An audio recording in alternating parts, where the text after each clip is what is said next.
සුබ දවසක් වේවා හැමෝටම CYC YouTube channel එකට ඕගොල්ලෝ හැමෝම මම සාදරයෙන් පිළිගන්නවා. මම අද ඔබලාට කියලා දෙන්නේ ඇඳුමක පැල්ලමක් ඉවත් කරගන්න ආකාරය පිළිබඳව. අවශ්‍ය වෙන්නේ ක්ලෝරින් ටිකක් සහ උණු වතුර.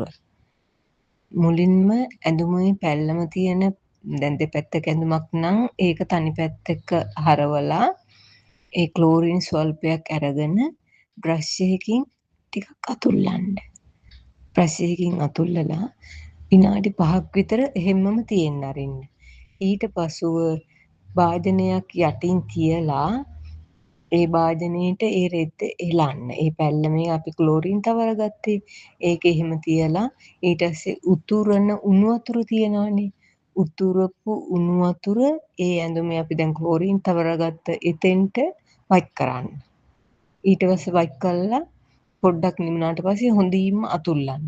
ඊට පස්සේ ගිහිල්ලා නැත්තම් නැවත අතුල්ලලා නැවත උණු වතුර ටිකක් වක් කරන්න.